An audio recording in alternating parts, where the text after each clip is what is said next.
জীবনে যাই করো না কেন নিজের প্রতি প্রতিজ্ঞাবদ্ধ হও। নিজের প্রতি এতটা প্রতিজ্ঞাবদ্ধ হও যেন কোনো ঝোড়ো হাওয়া তোমাকে নাড়াতে না পারে, যেন কোনো মানুষের নেগেটিভ কথা তোমাকে দমাতে না পারে, যেন কোনো মানুষের ছেড়ে যাওয়া, আঘাত দেয়া, কষ্ট দেয়া, দুর্ব্যবহার এগুলো তোমাকে ভাঙতে না পারে। একটা কথা মনে রেখো, এই পৃথিবীতে যতজন মানুষ তোমাকে উৎসাহ যোগাবে তার থেকে অনেক গুণ বেশি মানুষ তোমার জীবনকে ধ্বংস করতে আসবে। বিশ্বাস করো, তোমার আশেপাশে নেগেটিভ বলা মানুষের কোনো অভাব নেই।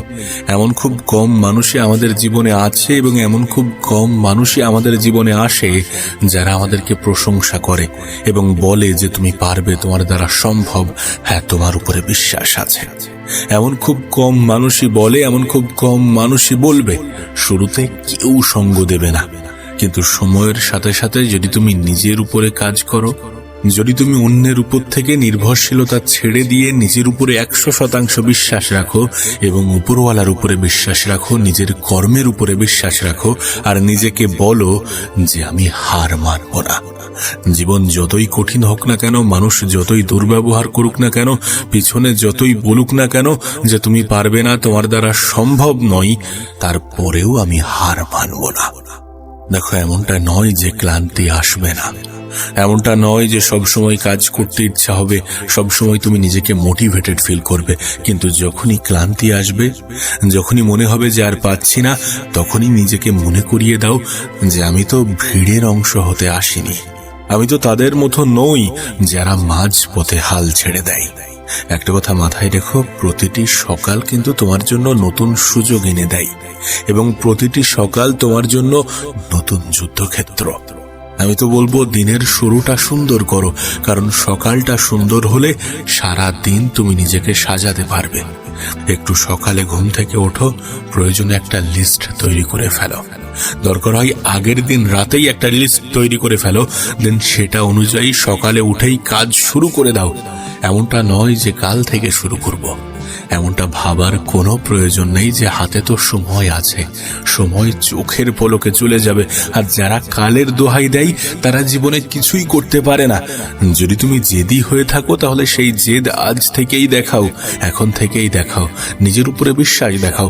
মানুষ বিশ্বাস করবে না, মানুষ তোমার উপরে তখনই বিশ্বাস করবে, তখনই বিশ্বাস দেখাবে যখন তুমি কিছু করে দেখাবে।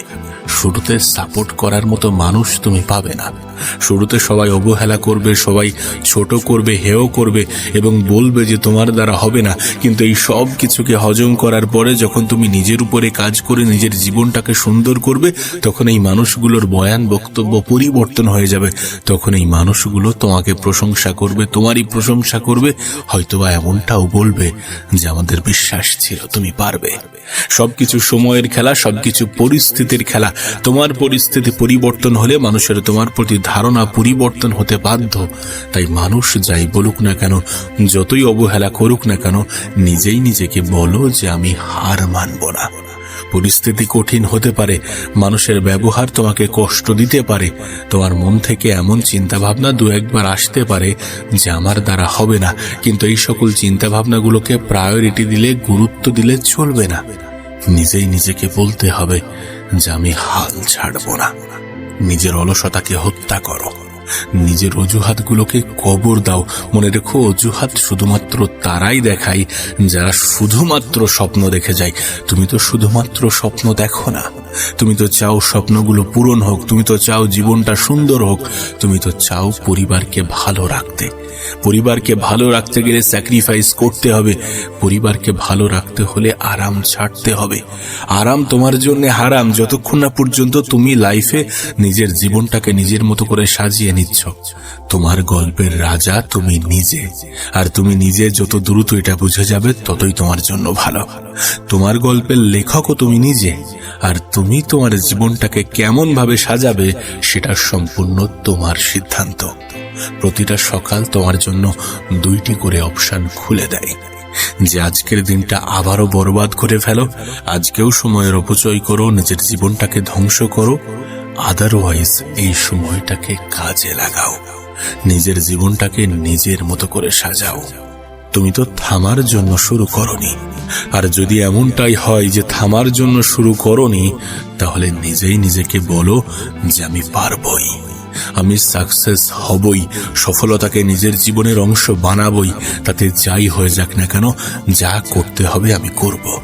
যতটা ত্যাগ স্বীকার করতে হবে, যতটা বিসর্জন দিতে হবে, যেভাবে সময়কে কাজে লাগাতে হবে আমি লাগাবো।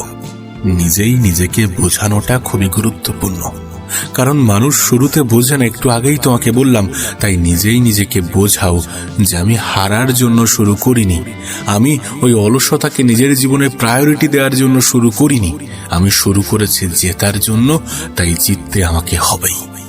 দেখো, যদি তুমি চাও যে মানুষ তোমার পিছনে ছুটুক, তাহলে নিজেকে ব্র্যান্ড বানাতে হবে।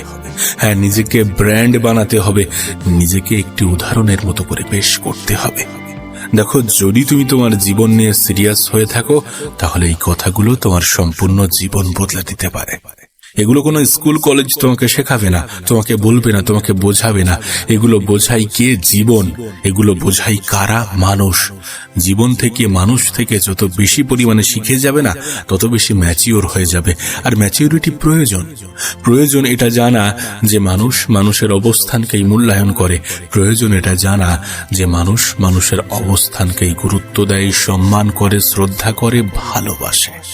আমি তো বলছি, আজ তোমার কাছে হয়তো বা কিছু নেই, কিন্তু যদি তুমি অর্জন করো, যদি তুমি তোমার নিজের লাইফে চেঞ্জ আনো, মানুষের বক্তব্যের খেলা তুমি দেখতে পাবে।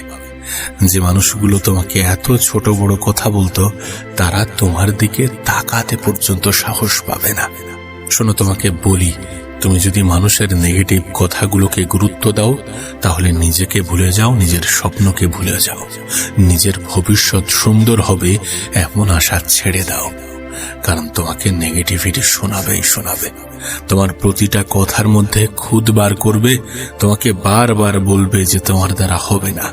কিন্তু তোমার মাইন্ডসেট যেন পরিবর্তন না হয়, তুমি যেন নিজেই নিজের উপর থেকে বিশ্বাস না হারিয়ে ফেলো। আমি একটা কথা বলি, শোনো, নিজের ভিতরের আগুনটাকে নিভে যেতে দিও না। তোমার ভিতরের আগুনটাকে নিভে যেতে দিও না, নিজের মোটিভেশন হারিয়ে ফেলো না। আমি বলবো না যে একদিনে সবকিছু হয়ে যাবে, একদিনে সবকিছু হয়ও না।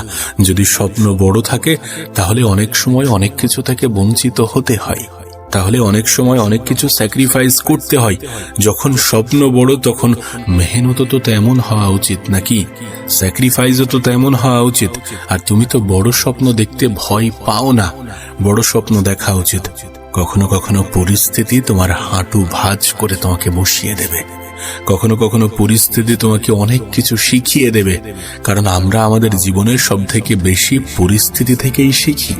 তুমি যদি টমাস আলভা এডিসনের কথা ভাবো, তাহলে তুমি দেখবে যে তিনি কিন্তু একবার চেষ্টা করেননি, তিনি চেষ্টা করেছেন 1000 বার এবং ব্যর্থও হয়েছেন 1000 বার।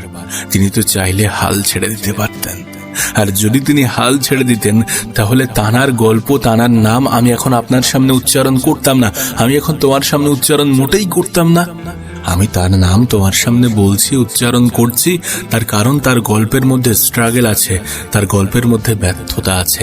তুমি কি মনে করছো তুমি জীবনের প্রত্যেকটা পর্যায়ে সফল হয়ে যাবে? না, জীবনে শেখার জন্য ব্যর্থতা আসবে। ব্যর্থতাই তোমাকে শেখাবে যে কোনটা করা উচিত নয়, ব্যর্থতাই তোমাকে বোঝাবে যে কোন বিষয়ে সব থেকে বেশি জোর দেওয়া উচিত। ব্যর্থতা থেকে আমাদেরকে শিখতে হবে। নিজের জীবনকে সুন্দর করতে গেলে, নিজের জীবনটাকে নিজেদের মতো করে সাজাতে গেলে মানুষের কাছ থেকে ঠকতে হবে, ব্যর্থতা থেকে শিখতে হবে, পরিস্থিতি থেকে শিখতে হবে। তারপর নিজেই নিজেকে বলতে হবে যে আমি এত কিছুর তোয়াক্কা করলে জীবনে কিছুই করতে পারবো না। ব্যর্থতা যতই আসুক না কেন, আমি হার মানব না, কারণ হারার জন্য তোমাকে এই পৃথিবীতে পাঠানো হয়নি। তুমি যদি আব্রাহাম লিঙ্কনের কথা ভাবো, তাহলে দেখবে দারিদ্রতা, মায়ের মৃত্যু, ব্যবসায়ী অবনতি, একের পর এক ব্যর্থতা, একের পর এক ইলেকশনে পরাজয়, কিন্তু তারপরেও তিনি কিন্তু হার মানেননি। তানার জীবনে এতগুলো বিপদ এসেছে, এতগুলো ব্যর্থতা এসেছে, ওই মানুষটার জায়গায় অন্য কেউ থাকলে হয়তো বা আত্মহত্যা করে নিত। আজকের জেনারেশনের কেউ থাকলে অনেকে হয়তো বা আত্মহত্যা করে নিত, কিন্তু তিনি কিন্তু হার মানেননি। এবং এই মানুষটির বারবার ব্যর্থতার পরেও একবারের পরাজয় তার জীবনটাকে সম্পূর্ণ বদলে দিয়েছে। এই মানুষটার গল্প আজ আমি অ্যাজ এ মোটিভেশনাল স্টোরি তোমার সামনে প্রেজেন্ট করছি। তার কারণ কি? তার কারণ তার জীবনে স্ট্রাগল ছিল। সেই মানুষটার জীবন স্ট্রাগলে ভরা। তোমার জীবন যদি আজ কঠিন হয়ে থাকে এবং তুমি যদি এই কঠিন জীবনের সাথে লড়াই করো, ব্যর্থতাকে স্বীকার করে ব্যর্থতা থেকে শিখে নিজের জীবনকে সুন্দর করো, তাহলে কেন তোমার গল্পটা অন্য মানুষের গল্পের থেকে আলাদা হবে না? কেন তোমার গল্প মানুষ অন্য মানুষকে শোনাবে না? শোনাবে, অবশ্যই শোনাবে। কোনো সাধারণ মধ্যবিত্ত বা নিম্নবিত্ত পরিবার থেকে উঠে আসা মানুষের গল্প যখন খুব স্ট্রাগলে ভরা হয়, তখন সে গল্প এক অন্যরকম রূপ পায়। আর যদি তুমি চাও যে তোমার গল্পটা একটা অন্যরকম রূপ পাক, যদি তুমি চাও যে তোমার গল্প শোনানো হোক, যদি তুমি চাও যে তোমার জীবনের গল্পের থ্রু দিয়ে অন্য মানুষের জীবনগুলো পরিবর্তন হোক, তাহলে পরিবর্তন করো নিজেকে।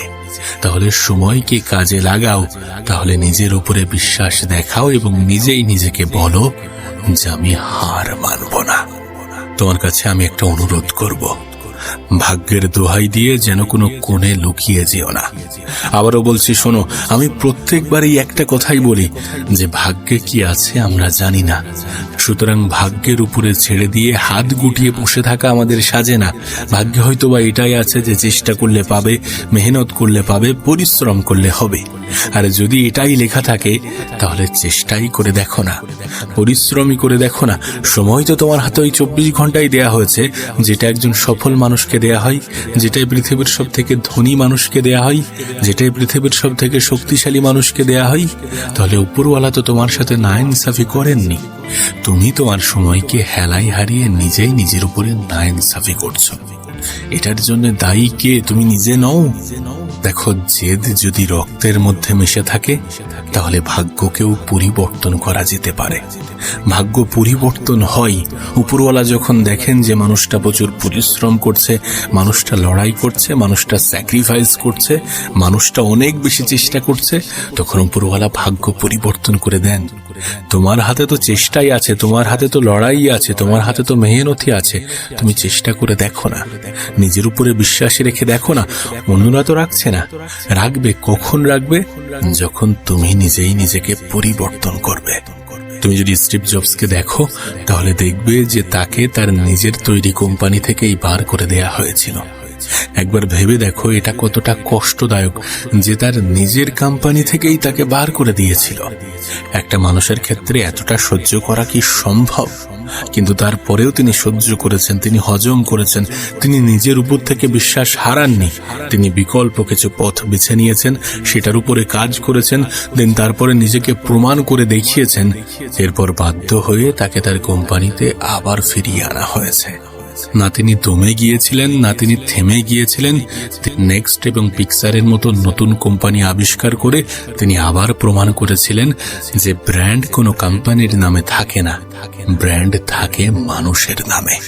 ব্র্যান্ড হয় মানুষের নামে। মানুষ যতক্ষণ আছে, ব্র্যান্ড ততক্ষণ আছে। আমি যতক্ষণ আছি, আমার তৈরি ব্র্যান্ড ততক্ষণ আছে। তাই বলছি, নিজেকে ব্র্যান্ড বানাও, যাতে তোমাকে কেউ চাইলেও অবহেলা করতে না পারে, যাতে তোমাকে কেউ চাইলেও ইগনোর করতে না পারে। দেখো, তোমার মেধা এবং ইচ্ছা শক্তি যদি থাকে, তাতেই যথেষ্ট। আমার কেন জানি না ব্যক্তিগতভাবে মনে হয় যে এই পৃথিবীতে ট্যালেন্ট বলে কিছু হয় না। যে যত নিজের কাজকে ভালোবেসে করে এবং সময় দিয়ে করে, সে তত নিজের কাজের প্রতি দক্ষ হয়, আর সেই দক্ষতাকেই আমরা নাম দিই যে ট্যালেন্ট। আজ আমার কথাগুলো শুনে হয়তো অনেকে বলতে পারে, অনেকে বলে আমার ফ্রেন্ড সার্কেলে যে তুই খুব ট্যালেন্টেড, কিন্তু বিষয়টা মোটেই এমন নয়। আমি কতবার যে ব্যর্থ হয়েছি, কতদিন ধরে যে ট্রাই করে যাচ্ছি, সেটা যদি সবাই শোনে, তাহলে তারাও এটা বলবে, আরে আমিও তো পারবো। আর এটাই সত্য যে তুমি পারবে যদি তুমি চেষ্টা চালাও, যদি তুমি এক্সপেকটেশন কম রাখো এবং মেহনত বেশি করো। আজকের দিনে আমরা কি করছি? অতিরিক্ত পরিমাণে আশা রাখছি। অতিরিক্ত পরিমাণে আশা রাখার কারণে মেহনত করতেই ভুলে যাচ্ছি। আমরা আমাদের জীবনে পরিকল্পনা তো ঠিকই করছি, কিন্তু সেই পরিকল্পনার উপরে সঠিক পদক্ষেপ তো নিতে হবে, সেটা আমরা নিচ্ছি না। তোমার কাছে অনুরোধ করব, নিজেকে এমন উচ্চতায় নিয়ে যাও যাতে যারা আজ তোমাকে অবহেলা করছে তারা যেন তোমার সাথে কথা বলার জন্য 5 মিনিটের অ্যাপয়েন্টমেন্ট নেয়ার জন্য অপেক্ষা করে। দেখো, ব্যক্তিগতভাবে যারা আমাকে ইগনোর করে আমি তাদের ওই ইগনোরেন্স গুলোকে অ্যাজ এ ফিউল হিসাবে ব্যবহার করি। আমাকে অপমান, রিজেকশন এগুলো প্রচুর পরিমাণে মোটিভেট করে, প্রচুর পরিমাণে নিজের মধ্যে একটা জেদ ধরে রাখতে সাহায্য করে। দেখো, পরিশ্রমের কোনো বিকল্প নেই। প্রতিভা হয়তোবা তোমাকে লাইনে দাঁড় করাতে পারে, কিন্তু ওই লাইনটাকে একদম শেষ করার জন্য, শেষ রেখায় পৌঁছানোর জন্য যে জিনিসটার প্রয়োজন সেটা হচ্ছে পরিশ্রম, সেটা হচ্ছে কনসিস্টেন্সি। ওই যে বললাম, একদিনে হবে না, সময় লাগবে। বড় স্বপ্ন থাকলে বেশি সময় লাগবে। আর আমি তো বলছি, বড় স্বপ্ন দেখো, ছোট স্বপ্ন সহজে পূরণ হওয়ার থেকে বড় স্বপ্ন হাফ পূরণ হওয়া অনেক ভালো। আজ যদি তুমি খেয়াল করো তাহলে দেখবে পৃথিবীর ম্যাক্সিমাম সফল ব্যক্তি, ম্যাক্সিমাম সফল ব্যক্তি হয় কোনো মিডল ক্লাস, না হলে কোনো লোয়ার মিডল ক্লাস ফ্যামিলি থেকে উঠে এসেছে। তাদের মধ্যে যে জিনিসটা ছিল সেটা হচ্ছে মাইন্ডসেট, তাদের মধ্যে যে জিনিসটা ছিল সেটা হচ্ছে আত্মবিশ্বাস, তাদের মধ্যে যে জিনিসটা ছিল সেটা হচ্ছে জেদ, ইচ্ছা শক্তি, তাদের মধ্যে যে জিনিসটা ছিল সেটা হচ্ছে লড়াই করার মানসিকতা। আজ এই পৃথিবীতে রাজা হওয়ার জন্য রাজার ছেলে হওয়াটা জরুরি নয়। আর যদি তুমি রাজা হও, তোমার বাপ রাজা ওই কারণে, তাহলে তোমাকে ট্রোলের শিকার হতে হবে। আমি তো বলবো এটা তোমার কাছে একটা সুযোগ, একটা অপরচুনিটি যে তুমি কোনো মিডল ক্লাস বা তুমি কোনো লোয়ার মিডল ক্লাস ফ্যামিলিতে জন্মগ্রহণ করেছ। ভীষণ হাইফাই ফ্যামিলিতে তোমার জন্ম হয়নি। তার কারণ এটার জন্য তুমি এই পৃথিবীর সবথেকে সফল ব্যক্তিদের সাথে নিজেকে রিলেট করতে পারবে। হতে পারে যাদের কাছে সুযোগ আছে, যাদের কাছে বেশি অপরচুনিটি আছে, যারা একটু ধনী পরিবারে জন্মগ্রহণ করেছে, তাদের থেকে তুমি তোমার রেস একটু পিছন থেকে শুরু করছো। কিন্তু তার মানে মোটেই এমনটা নয় যে তুমি তোমার জীবন যুদ্ধে জিততে পারবে না। তোমাকে জাস্ট একটু বেশি পরিশ্রম করতে হবে, একটু বেশি এফোর্ট দিতে হবে এবং একটু বেশি কনসিস্টেন্সি বজায় রাখতে হবে। বাদবাকি সব হবে, সময়ের সাথে সব হতে বাধ্য। আবারও বলছি, শুরুর দিকে এই পৃথিবীর মানুষ তোমাকে দমানোর চেষ্টা করবে, তোমাকে থামানোর চেষ্টা করবে, তোমাকে নেগেটিভ কথা শোনাবে, কিন্তু সেগুলোকে ইগনোর করে যদি তুমি লড়াইটা জারি রাখো, যদি তুমি নিজের উপরে বিশ্বাস রাখো, তাহলে কেউ তোমাকে হারাতে পারবে না। আর এমনটা নয় যে তুমি তোমার জীবনে জয়লাভ করলে সবাই তোমাকে প্রশংসাই করবে। এমনও কিছু মানুষ আছে যারা তোমাকে হিংসা করবে, আর এই মানুষের সংখ্যা আপন মানুষের মধ্যেই বেশি। তাই সেটার জন্যও নিজেকে প্রস্তুত রেখো। তবে একটা কথা বলতে পারি যে আপন মানুষগুলোর অবহেলা, অপমান, অপব্যবহারের চেয়ে আপন মানুষের হিংসা অনেক ভালো। এতে করে নিজের প্রতি একটা প্রাউড ফিলিংস আসে। তাই বলছি, হার মানা সহজ, কিন্তু হার মানা যাবে না। তার কারণ সহজ পথ ম্যাক্সিমাম ক্ষেত্রে সুন্দর হয় না। সুতরাং জয়ী না হওয়া পর্যন্ত হাল ছেড়ো না।